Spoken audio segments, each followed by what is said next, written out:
Welcome to the party. Welcome to the show. Dan Udy, reporting for duty, doing my daily mental health check-in for Marty. Thanks for watching, Marty. Actually, this is not my mental health check-in today. This is day 200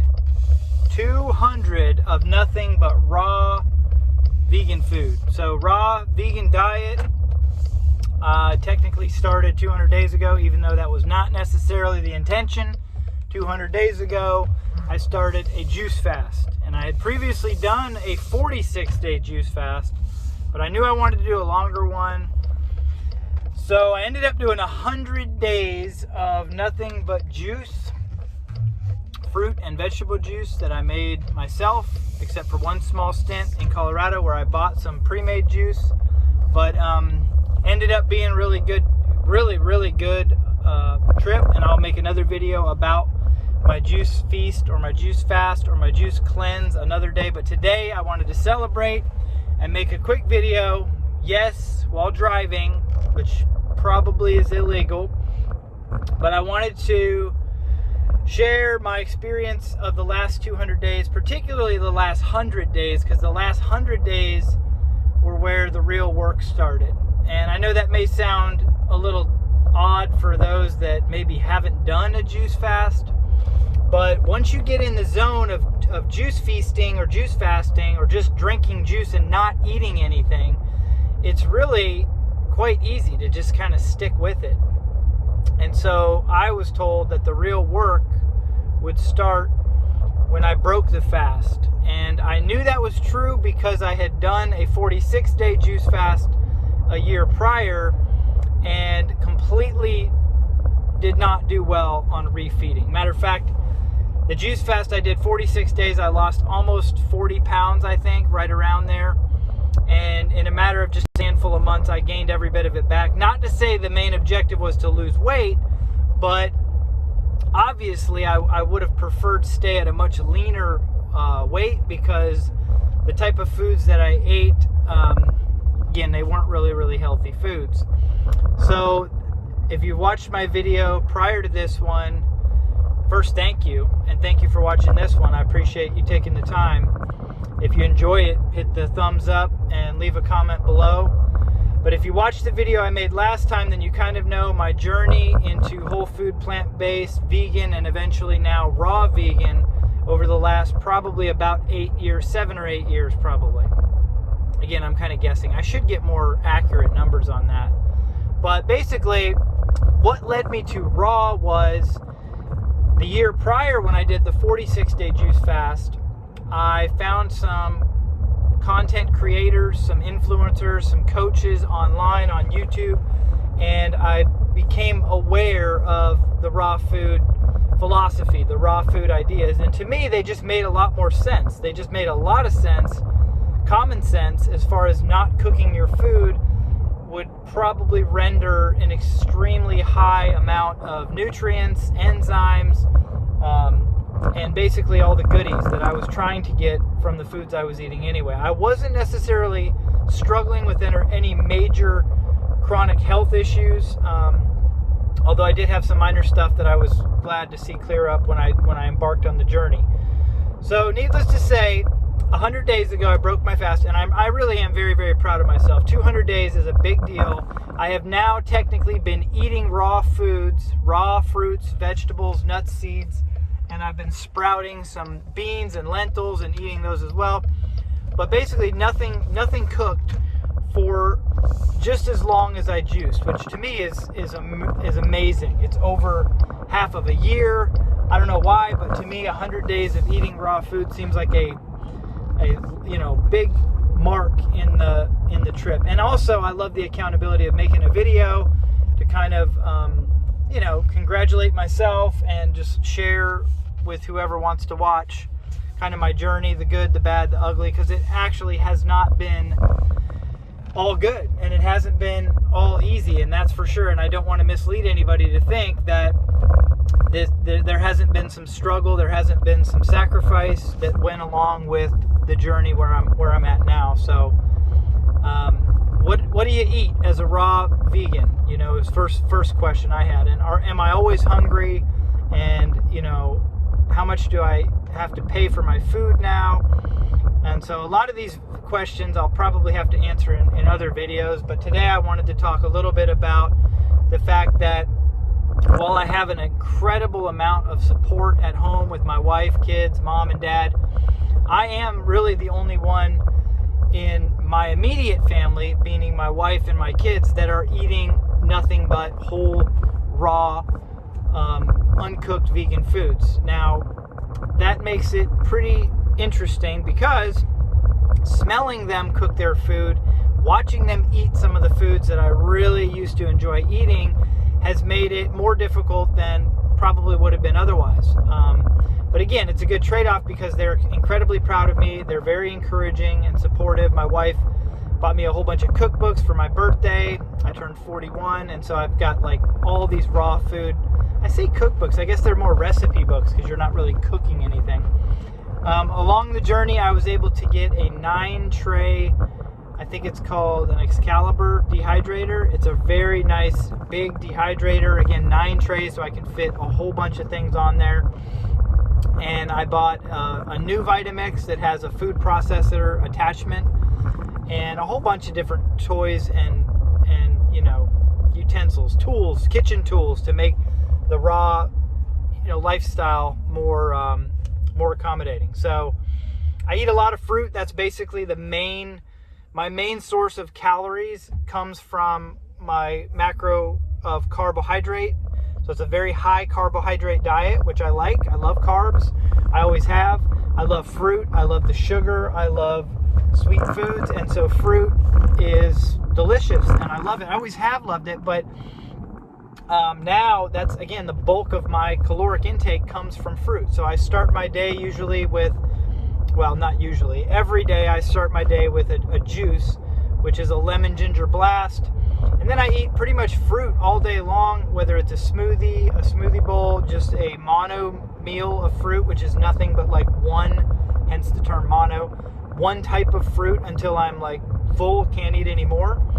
And then usually later on in the afternoon or evening, and I've made it this, I've had it a lot earlier than this as well, but usually I try to wait as long as I can in the day before I introduce like a higher fat type of meal, which lately has just been a big bowl of sprouted lentils or mung beans, an array of different sprouted lentils, different types of lentils.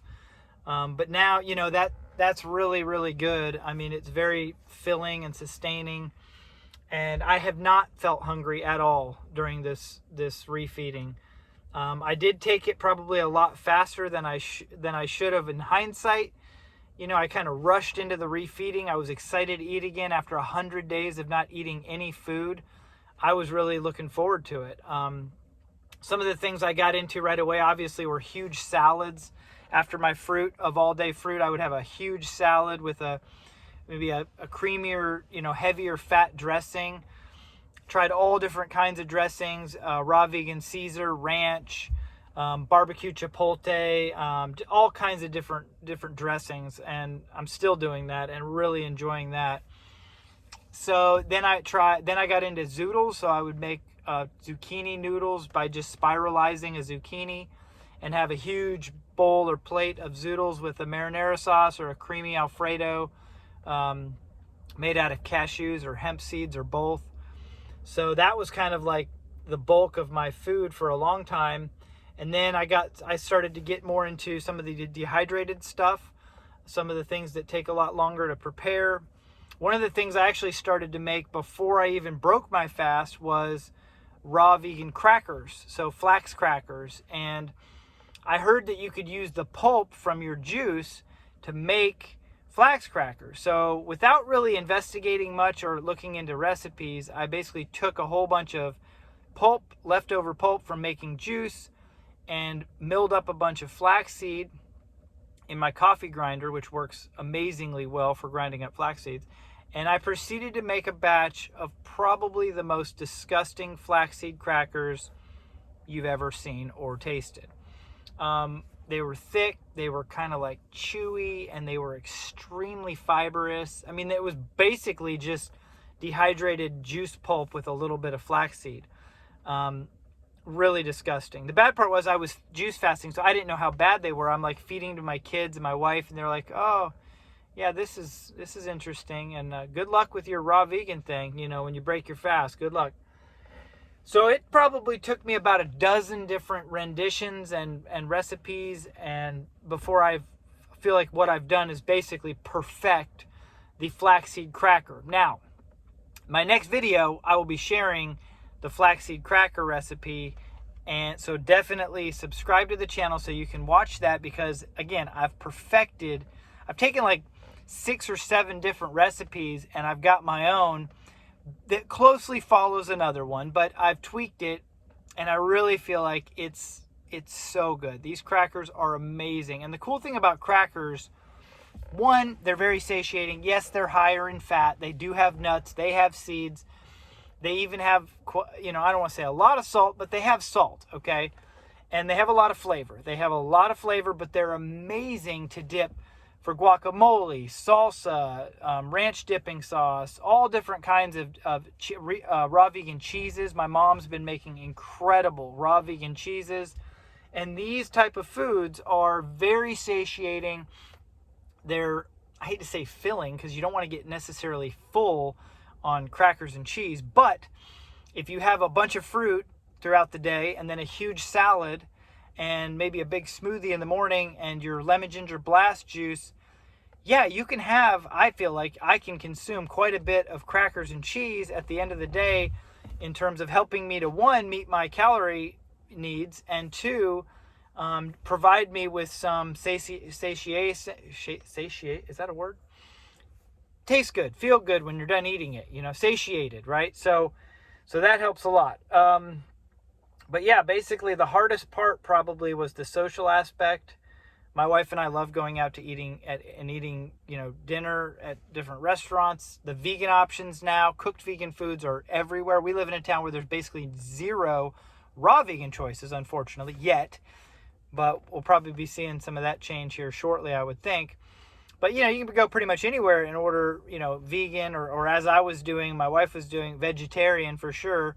Pretty much anywhere now. It's very accommodating. But raw vegan, not the case so much. So I do remember taking her to Blaze that does have a vegan cheese. So Blaze Pizza, for those that are in the area, that's a great place if you are eating cooked vegan food and you want a really good, cooked vegan pizza.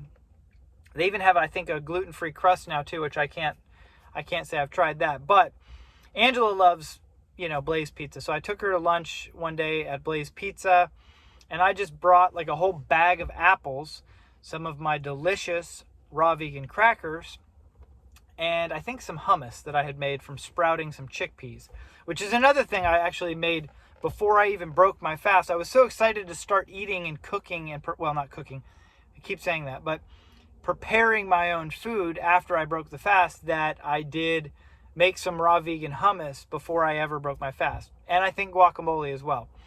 So again, I had that, but I had the bulk of my calories for my meal was just apples. And I had a whole bunch of apples, and they were amazing. And she had pizza, and that was okay. I brought my own food to my restaurant. I learned that from watching videos like this on YouTube from other people that have been doing this a lot longer than me. And that's what more or less inspired me to try this. Again, I'm just trying it for a few years. It's funny to me how many people are like upset or angry by it, or, they're like, you're going to ruin your health. How are you going to get protein? And things like that have always kind of like made me want to try them out. So I'm just going to give it a few years, give it a try. I'm going to create some content along the way and do these check-in videos to kind of keep myself accountable, because it's so much easier for me to stay accountable to this lifestyle if I have an audience to check in with. And it's a creative outlet for me. I love producing content. I love talking. I love the sound of my own voice. So to help my wife not have to hear me talk all the time, this is a great alternative as well. And I can share my journey with whoever wants to kind of come along for the ride. So that's pretty much it for today. Again, day 200, even though technically it's day 100 because I was juice fasting for the first 100. But I'm counting those. I'm counting those 100 days because I did not have any cooked foods. I only had raw vegan. Juice is raw vegan. So for 100 days, I had nothing but juice. That is technically raw vegan. But rebuilding the gut microbiome with actual fiber, soluble fiber, insoluble fiber rather, that's, again, where the real work started. Because for the first probably 2 months, I would say I had a lot of gas. I had a lot of digestive discomfort. I'm just now, in the last few weeks, getting to the point where I have hardly any discomfort during my digestive process. Obviously I still have some gas, but it's not nearly what it was in the first several months or couple months. So I feel like, the fiber's starting to actually do what I feel like I'm starting to rebuild my gut microbiome. A lot of people say that with a long extended juice fast, you pretty much ruin your gut microbiome. And while that very well may be the case, the body, I feel like, is extremely resilient and able to bounce back and recover very, very quickly. And it felt like it took a long time, but again, I'm only 100 days in. So I'm really just now starting to embark on my journey. Just now starting to get comfortable in the kitchen and comfortable with days of eating where I can just kind of not intuitively eat, because for me to intuitively eat is to overeat, overindulge. That's what my technical, my intuition tells me to do, I think. Maybe I'm just justifying and rationalizing my way to overindulging, but I don't necessarily agree with, at this point in time, intuitive eating. For me, I try to be a little bit more structured with it. So, but I also, when I'm hungry, I eat, and I try to stop when I'm full. Sometimes I do eat a little bit more, because I heard from watching a lot of other videos that it's easy as a raw vegan to not eat enough, or to struggle to get enough because the amount of food you have to eat. But I haven't had that problem at all. I've been able to regain about 10 pounds since my juice fast. I'm working out a lot more than I ever have, with a lot shorter recovery times. I'm doing yoga every single day. I've been doing that for 84 days in a row. I've also been telling my dad, who's driving in front of me right now, that I love him for the past 85 days in a row. And I'm doing, hold on. Hey, how goes it? Good. Love you too. Yeah, he tells me he loves me now. But that's something that was difficult for me to do for most of my life. So I've been doing that. Again, I've been doing yoga every single day. I've started working out every other day. My daughter just recently decided that she's going to go vegan. She's 12. She's been doing an amazing job with that. Had a couple moments of weakness, but mostly my fault. So she's been doing really, really good with sticking to a vegan diet. She's been vegetarian for years and years and years, but the cheese, man, the cheese. What's helped me a lot is watching those ethical vegan videos. Earthling Ed, oh my gosh, I love watching him debate. I love consuming content about the ethical, moral obligation I feel like I have to clean it up, to not buy any products that exploit animals. And some people think that's hardcore. Some people think that's too much. But to me, once you see the reality of what's happening to these animals, it's hard to say that not buying animal products to not support those industries is hardcore. What's hardcore and too much, I think, is the violence that for the longest time I was paying money to basically vote for with my dollars, and I'm at the point now where I'm not okay doing that. So that's where I'm at. Day 200. Stay tuned, because again, next video I'm going to make is going to be sharing that raw vegan cracker recipe, the best raw vegan crackers, and take it from somebody who's had the worst. Now this is the best. My mom loves them. My wife loves them. My kids love them. Even my baby girl, who's not even 2 years old, even she will eat them and enjoy them. So I hope you guys enjoyed this video. Don't forget to hit the thumbs up if you haven't done that. Leave me a comment in the comment section, and I'll see you at the next one.